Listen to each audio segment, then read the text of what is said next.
Hi everyone, अस्सलाम वालेकुम। It's me Anam. Hope so कि आप सब ठीक होंगे। गोल्ड की वीकली एनालिसिस आप लोगों के साथ शेयर करने जा रही हूँ। उसके लिए सबसे पहले चलते हैं हम फॉरेक्स फैक्ट्री और देखते हैं कि इस वीक कौन से मेजर फंडामेंटल्स हैं जो गोल्ड पे इम्पैक्ट कर सकते हैं। कि जब मंडे 14 जुलाई की तो मंडे को यूएसडी की कोई भी हाई इंपैक्ट न्यूज मौजूद नहीं है। 15 जुलाई की तो यूएसडी की 3 हाई इंपैक्ट न्यूज मौजूद हैं जो शाम के 5:30 बजे हैं। और सीपीआई मंथली और सीपीआई ईयरली। बात की जाए वेंसडे की तो वेंसडे को भी यूएसडी की हाई इंपैक्ट न्यूज़ मौजूद हैं जो शाम के 5:30 बजे हैं। कोर पीपीआई और पीपीआई। बात की जाए थर्सडे की तो थर्सडे को भी यूएसडी की 3 हाई इंपैक्ट न्यूज़ मौजूद हैं जो शाम के 5:30 बजे हैं। रिटेल सेल्स और अनएम्प्लॉयमेंट क्लेम। फ्राइडे की तो फ्राइडे को यूएसडी की कोई भी हाई इंपैक्ट न्यूज मौजूद नहीं है। ये तो थे वो फंडामेंटल्स जो गोल्ड में इंपैक्ट कर सकते हैं। चलते हैं गोल्ड के टेक्निकल चार्ट पे और देखते हैं कि इस वीक मार्केट हमें कहां से अपॉर्चुनिटीज देगा।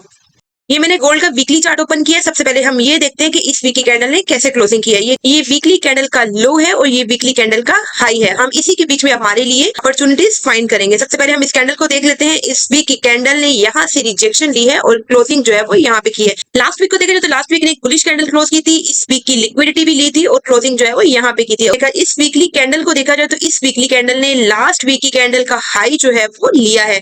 अब देखते हैं कि नेक्स्ट वीक मार्केट हमें सेलिंग पॉसिबिलिटीज देगा या बाइंग पॉसिबिलिटीज देगा। हम चलते हैं डे 1 के चार्ट पे। डे 1 की लास्ट 5 कैंडल्स को अगर देखा जाए तो मार्केट जो है वो अभी उसने 3 कैंडल्स जो है वो बुलिश क्लोज की हैं और 2 कैंडल्स में उसने एक अच्छी खासी रिट्रेसमेंट ली थी। लेकिन अब मार्केट हमें यहाँ पे कहां से अपॉर्चुनिटीज देगा हम उसको फाइंड करने की कोशिश करते हैं। फर्स्ट ऑफ ऑल तो ये देखिए कि ये एक सेल इनगल्फ बनी थी। मार्केट ने फौरन ही इसको टैप किया और फिर यहाँ से अच्छी रिजेक्शन ली। उसके बाद मार्केट ने अभी तक डेली कैंडल के ऊपर क्लोजिंग नहीं की। ये जो डेली इनगल्फ है मार्केट ने इससे ऊपर क्लोजिंग नहीं की। हम इसको मार्क कर लेते हैं। यहाँ पे एक सेल इनगल्फ मौजूद है। ठीक है, अब मार्केट जो है वो इसी जोन के अंदर मौजूद है। यहाँ पे मार्केट ने सेल इनगल्फ बनाई। उसके बाद डेली में उसके बाद इसको टेस्ट भी किया और एक ड्रॉप भी लिया। अगेन मार्केट उसी जोन के अंदर है लेकिन उस जोन के ऊपर किसी क्लोजिंग नहीं की। अगर कोई डेली की कैंडल इस जोन से ऊपर क्लोज हो जाती है मार्केट जो है वो अगेन बुलिश हो जाएगा और मार्केट मजीद बुलिश जा सकता है। और अगर मार्केट इस जोन से रिजेक्शन लेती है क्योंकि इसने इस जोन के ऊपर विक लगाई है, यहाँ से इसने लिक्विडिटी स्वीप की है, तो मार्केट जो है वो मजीद सेल में आ सकता है अगर वो इस जोन से डे 1 की कोई भी कैंडल नीचे क्लोज हो जाती है। नेक्स्ट हम H4 में चलते हैं और इस एरिया को मजीद फिल्टर करके देख लेते हैं। सेकेंडली देखते हैं कि हमें बाइंग पॉसिबिलिटीज कहां से मिलेंगी क्योंकि डेली में तो यहाँ पे नीचे फिलहाल कोई भी एरिया मौजूद नहीं है। H4 का चार्ट है गाइस, आप चेक कर सकते हैं कि यहाँ पे ऊपर डबल सेल इनगल्फ मौजूद थी। ठीक है, मार्केट अभी उसी जोन के अंदर मौजूद है और उसने यहाँ पे एक रिजेक्शन कैंडल भी बनाई है और नेक्स्ट कैंडल मार्केट ने यहाँ पे क्लोजिंग की है। मार्केट हमें नेक्स्ट पॉसिबिलिटीज कहां से देगा। यहाँ पे देखा जाए तो यहाँ पे एक इनगल्फ भी मौजूद है और यहाँ पे एक ब्रेकर भी मौजूद है। सबसे पहले हम ब्रेकर को मार्क कर लेते हैं, फिर उसको फिल्टर भी करेंगे। ब्रेकर को मार्क करने के बाद हम इस ब्रेकर के नीचे हमारे पास एक बाय इनगल्फ भी मौजूद है। ठीक है, फिर हम इसको भी देख लेंगे और अगर इसके पीछे इसकी हिस्ट्री देखी जाए यहाँ पे भी एक बाय इनगल्फ मौजूद थी। मार्केट ने इसी एरिया में सेल इनगल्फ बनाई और इस एरिया को भी ब्रेक किया। चेक कर सकते हैं कि यहाँ पे एक बाय इनगल्फ मौजूद थी। ठीक है, मार्केट ने इसको स्वीप किया, दोबारा से इस एरिया में आया, यहाँ से एक सेल इनगल्फ बनाई और फिर नीचे बाय इनगल्फ बनाता हुआ इसी एरिया को टैप करके ऊपर निकल गया। मार्केट हमें अच्छी बाइंग अपॉर्चुनिटी कहां से देगा हम उसको भी चेक कर लेते हैं। यहाँ पे भी एक ब्रेकर मौजूद है। ठीक है, हम इसको भी मार्क कर लेते हैं और H1 या M30 में मजीद इसको फिल्टर कर लेंगे और अपने लिए कोई अच्छी एंट्री फाइंड करेंगे। एक और बात, अगर हम H4 में देखें तो मार्केट जो है वो यहाँ से एक रेंज में ही घूम रहा है, यानी कि वो इस बॉक्स के अंदर ही है। ठीक है, तो ये वीकली हाई है, ये वीकली लो है। मार्केट ने इसी एरिया के अंदर ही रेंजिंग की है। ठीक है, अगर ये इस एरिया को ब्रेक करता है तो फिर अच्छा मूव ले सकता है। अगर ये इस एरिया को नीचे की तरफ ब्रेक करता है मजीद 20 से ला सकता है और अगर ये इस एरिया को ऊपर की तरफ ब्रेक करता है तो ये मजीद बाइंग में जाने के चांसेस मौजूद है। चलते हैं H1 में, इन एरियाज को मजीद फिल्टर कर लेते हैं। अच्छा जी, यहाँ पे देखा जाए तो ये H1 में भी यहाँ पे डबल इनगल्फ मौजूद थी। ठीक है, मार्केट ने यहाँ से अच्छी रिजेक्शन ली है, इस एरिया को स्वीप भी किया है और अब इस एरिया से नीचे क्लोजिंग नहीं की है। अगेन वो इसी जोन के अंदर ही मौजूद है। ठीक है, अगर मार्केट यहाँ से रिजेक्शन लेता है तो यहाँ से हमें अच्छी सेलिंग पॉसिबिलिटीज मिल सकती हैं। इसलिए यहाँ पे चेक करें, यहाँ पे हमने ब्रेकर मार्क किया था, हम इसको भी फिल्टर करते हैं। ये H1 में एक सेल इनगल्फ है, मार्केट ने इसको ब्रेक किया है। इस एरिया को भी हम देख लेते हैं। ये वाला एरिया भी मार्केट में काफी इंपॉर्टेंट साबित होने वाला है। ठीक है, यहाँ से हमें बाइंग पॉसिबिलिटीज मिल सकती है। मार्केट ने इसको एज अ पिवट पॉइंट भी यूज किया।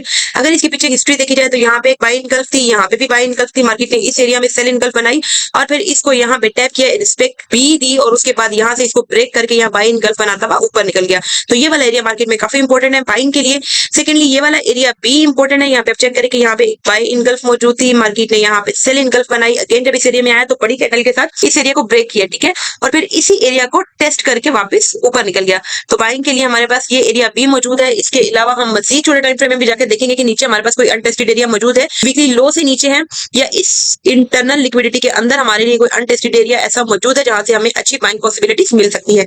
H1 में तो हमारे पास ये वाला सिनेरियो मौजूद है। मार्केट अगर इस एरिया से नीचे आती है मजीद सेलिंग में आ सकती है, फिर इस वाले एरिया से हमें अच्छी बाइंग पॉसिबिलिटीज मिलेंगी। और अगर मार्केट इस एरिया को ऊपर की तरफ ब्रेक कर देती है तो फिर मार्केट जो है वो इस तरह इसको टैप करके ऊपर निकल जाएगी।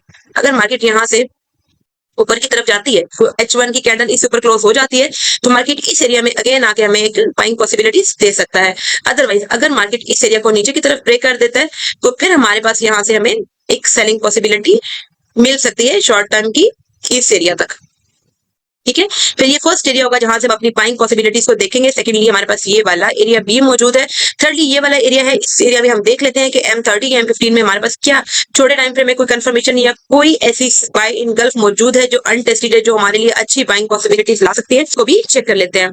अच्छा जी, यहाँ पे देखा जाए तो आप चेक करें कि मार्केट ने इस एरिया में आके यहाँ पे एक M30 में इनगल्फ बनाई है जो टेस्टेड नहीं है। यहाँ पे उसने सेल इनगल्फ बनाई और फिर यहाँ से फिर वो बाई इनगल्फ बना था, ऊपर निकल गया। तो ये वाली इनगल्फ जो है ये भी काफी इंपॉर्टेंट साबित हो सकती है। अगर मार्केट यहाँ पे आए तो इसीलिए हमें हमारा टीपी दे सकता है। तो यहाँ पे भी एक इनगल्फ जो है वो मौजूद है, तो यहाँ से भी बाइंग पॉसिबिलिटीज हमें मिल सकती है। हमें एरिया की जो प्राइस है वो हम सेट कर लेते हैं। ठीक है, अच्छा जी, डेली से H4 और H4 से H1 और फिर M30 में फिल्टर करते हुए हमारे पास ये एरियाज मौजूद हैं जो हमारे में अच्छी बाइंग या सेलिंग पॉसिबिलिटीज दे सकते हैं। अगर मार्केट यहाँ से रिजेक्शन लेता है तो हमें यहाँ से एक अच्छी सेल मिल सकती है और फर्स्ट बाय हमें यहाँ से इस एरिया से मिलेगी। ये 3225 से 3330 तक का एरिया, यहाँ से हमें फर्स्ट बाइंग पॉसिबिलिटी मिलेगी। सेकंडली हमें बाइंग पॉसिबिलिटी 3300 से 3306 तक का ये एरिया है, यहाँ से मिल सकती है। और थर्ड बाइंग पॉसिबिलिटी हमें 383 से 3290 तक जो एरिया है यहाँ से मिल सकती है। सेलिंग की अगर बात की जाए तो मार्केट अगर यहाँ से रिजेक्शन लेता है तो हमें फर्स्ट सेलिंग पॉसिबिलिटीज यहाँ से मिल सकती है। अगर मार्केट इस एरिया को ऊपर की तरफ ब्रेक कर देता है तो ऊपर जो एरियाज मौजूद हैं वो मैं आपके साथ शेयर कर दूंगी ग्रुप में इंशाल्लाह। अपना बहुत ख्याल रखिएगा। होप सो आपको इस वीक की एनालिसिस की समझ आ गई होगी। Wish you all the best. Allah Hafiz.